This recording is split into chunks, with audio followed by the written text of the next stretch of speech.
하나님의 은혜가 여러분들 가운데 함께 하시기를 주님의 이름으로 축복합니다. 여러분 어떠세요? 성경을 쭉 지금 8장을 읽으면서 여러분들이 느끼시는 거 있으시죠? 읽으면서 여러분들이 평소에 읽을 때와 달리 이렇게 같이 읽어가다 보면 이런 게 있었네, 이런 말씀이구나, 또는 그러면서 깨닫는 말씀도 아마 있을 겁니다. 그래서 여러분들이 깨닫는 말씀과 그리고 제가 여러분들에게 전하는 말씀을 같이 이렇게 생각하면서 오늘 하루를 살아갈 하나님의 말씀을 여러분들이 마음에 새기면 좋을 것 같아요. 오늘 저는 기드온의 세 가지 이야기를 통해서 기드온이라는 사람이 어떻게 변해가는지 그거를 좀 생각해 보려고 그래요. 여러분 여기 8장 앞부분에 나오는 사사들 온니엘이라든지 삼갈이라든지 또는 드보라라든지 이런 사사들은요 굉장히 순수합니다. 그리고 하나님 앞에 온전하게 헌신하는데 이 기드온부터 사사들이요 뭔가 좀 다르게 달라져요. 이스라엘 백성들이 타락해서 하나님을 떠나 바알 신을 섬기고 또 악을 행하는 것처럼 사사들도 이제 좀 변질돼 가는 모습을 여기에서 볼 수 있어요. 우선 에브라임에 대한 기드온의 태도. 그럼 처음에 이 기드온이 사람들을 보내서 이 군사들을 모을 때에 어디로 보내느냐? 므낫세 지파, 납달리 지파, 그리고 아셀 지파, 스불론 지파에게 사람을 보냅니다. 그래서 그 사람들을 모아가지고 이제 전쟁을 치르기 전에 하나님께서 이게 사람들 두려워하고 떠는 사람 다 돌려보내라, 무서워하는 사람 다 돌려보내라. 그때 22,000명이 돌아갑니다. 그리고 이제 10,000명이 남았는데 그 10,000명 가운데도 300명만 남겨놓고 다 돌려보냈죠. 근데 막상 이제 300명을 가지고 전쟁을 시작했는데 그 13만 5천 명이나 되는 그 많은 사람들을 대적하기가 어려운 거예요.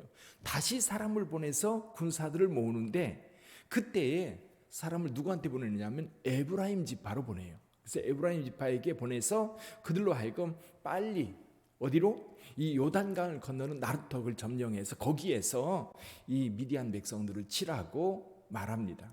그래서 이 에브라임 지파가 가서 요단강을 점령하고 거기에서 오렙과 스앱이라고 하는 장수들을 거기에서 이제 승리하는 장면이 나옵니다. 그런데 문제는 이 전쟁이 어느 정도 마무리되어 가고 있는 차에 이 에브라임 지파가 기드온에게 와가지고 기드온에게 따지는 겁니다. 여기 보니까 크게 다투었다 1절에 이렇게 말하고 있어요.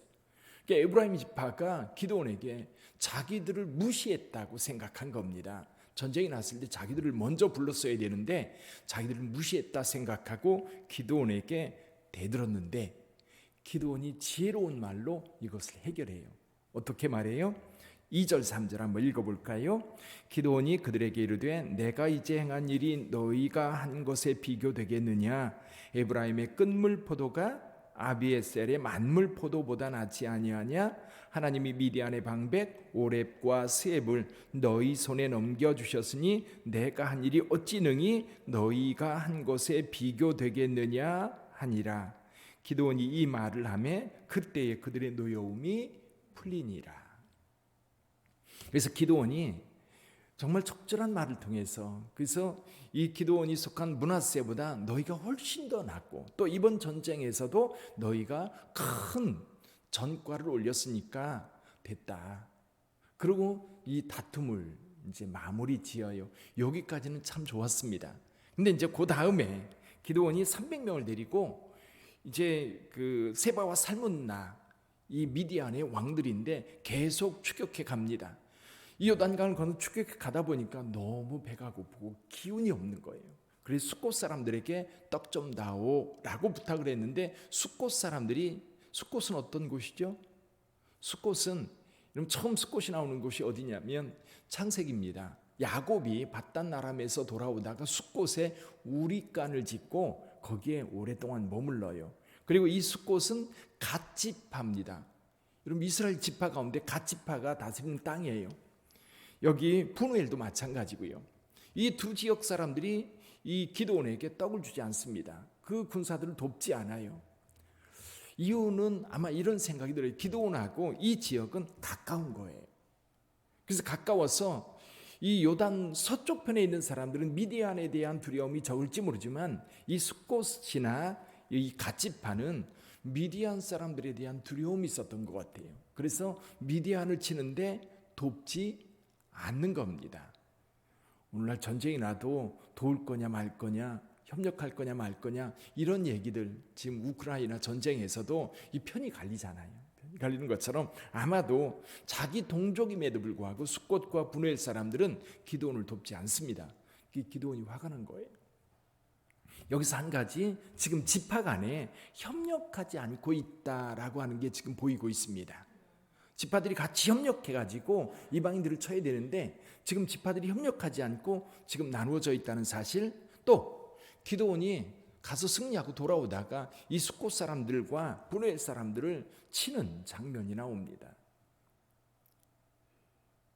물론 떡을 안 준 거에 대해서 굉장히 분노를 했지만 또 그것 때문에 이 같은 동족들을 징벌하고 그리고 벌을 내리고 망대를 헐고 그렇게 하는 것이 이 기드온에게 굉장히 뭐라 그럴까요? 같은 지도자로서는 행할 수 없는 일을 지금 자기 민족에게 하고 있는 겁니다. 자, 또 한 가지, 이제 이스라엘 백성들이 이 전쟁에 승리하니까 기드온 보고 우리의 왕이 되어 달라고 부탁을 합니다. 여기 당신이 왕이 될 뿐만 아니라 당신의 자녀들이 계속해서 우리를 다스려 달라라고 할 때 기드온이 이렇게 대답합니다. 23절 한번 볼까요? 23절 같이 읽어봅니다. 기드온이 그들에게 이르되 내가 너희를 다스리지 아니하겠고 나의 아들도 너희를 다스리지 아니할 것이요 여호와께서 너희를 다스리시리라 하니라. 아멘. 여러분, 왕에 대한 이 기드온의 지금 이야기는 지금 사사시대에 공통으로 가지고 있는 왕에 대한 개념입니다. 근데 백성들은 자꾸만 지금 왕에 대한 요구를 해요. 근데 여기 왕에 대한 요구를 할 때 기드온은 왕의 자리는 앉지 않겠다라고 하는데 좀 다른 모습을 보여요. 이게 왕의 자리는 거부하지만 24절에 보면 이렇게 얘기합니다. 기드온이 또 그들에게 이르되 내가 너희에게 요청할 일이 있으니 너희는 각기 탈취한 귀고리를 내게 줄지니라 하였으니 이는 그들이 이스마엘 사람들이므로 금 귀고리가 있었더라. 귀고리를 이제 달라고 그러니까 그들이 다 던졌는데 이 금이요 얼마나 많은지 무게가 금 1700세겔이었다. 굉장히 많은 겁니다. 거기에다가 여러 가지 이제 귀중품들, 초승달 장식이라든지 이런 것들을 해서 굉장히 많이 이 기드온에게 줍니다. 근데 기드온이 이것을 가지고 뭘 만들어요? 에봇을 만듭니다. 에봇이 뭐죠? 제사장이 입는 옷입니다. 제사장이 입는 옷을 금으로 만들어 가지고 그것을 오브라에 둡니다. 근데 여기 오브라에 두었다, 그건 자기의 성읍이라고 말하고 있습니다. 어쩌면 기드온은 왕의 자리는 거부했을지 모르지만 왕보다도 더 큰 권력을 지금 누리고 있는 겁니다. 근데 여기 에봇이 문제가 되고 있어요. 에봇. 여기 27절에 보면 금으로 에봇 하나를 만들어 자기 성읍 오브라에 두었더니 온 이스라엘이 그것을 음란하게 위함으로 그것이 기드온과 그의 집에 올무가 되니라. 올무가 되었다. 여러분, 성경에 올무가 되었다는 말이 많이 나옵니다. 여러분, 그것이 이 에봇을 만들었는데 에봇은 제사장에 입는 옷인데 그게 무슨 음란하게 섬길 것인가? 근데 그렇게 이제 금으로 반짝이게 만들어 놓았으니까 아마 우상 섬기듯 이스라엘 백성들이 섬겼던 것 같아요.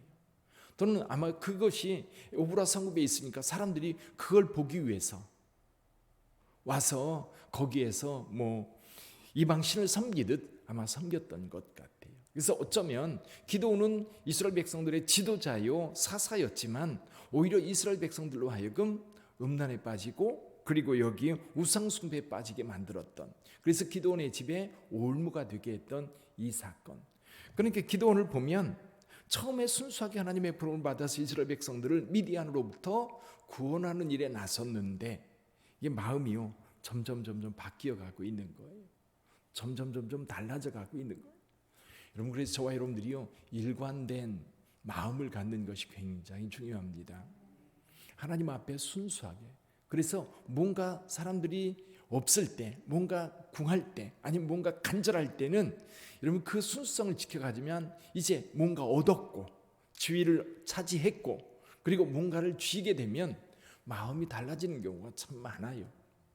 그래서 기드온 같은 경우도 백성들이 왕이 되어 달라고 왕에 대해서는 거부했지만 백성들이 그를 굉장히 우위할 때 오히려 기드온은 왕 같은 그런 오만함과 그리고 우상숭배의 어떤 빌미들을 만들어서 제공함으로 백성들이 타락하게 만드는, 지도자면 오히려 그걸 막아야 되는데 같이 타락하게 만드는 근원을 제공하고 있는 모습을 보게 돼요.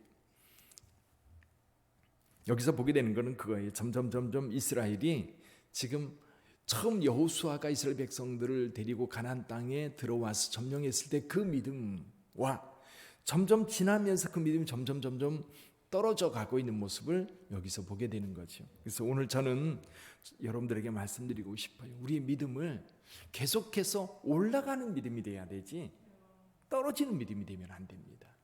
그래서 우리가 날마다 기도하고 말씀 보고 또 성도 간의 교제를 하고 예배를 드리면서 우리의 신앙이 주님 오시는 그날까지 날마다 천성을 향해 가면서 우리의 신앙이 올라가는 신앙이 되어야 됩니다. 기도는 떨어지는 신앙을 가지고 있었어요. 이스라엘 백성들도 자꾸만 떨어지는 신앙으로 갑니다. 그러다가 잠깐 힘들면 하나님을 불러 다시 신앙이 회복되는 듯 하지만 또 떨어지고 또 떨어지는, 우리는 그런 모습의 신앙이 아니라 오늘 또 우리의 신앙이 한 걸음 더 주님 앞에 가까이 나가는, 그리고 그 은혜를 따라 사는 저와 여러분들이 되기를 주님의 이름으로 축복합니다. 기도하겠습니다.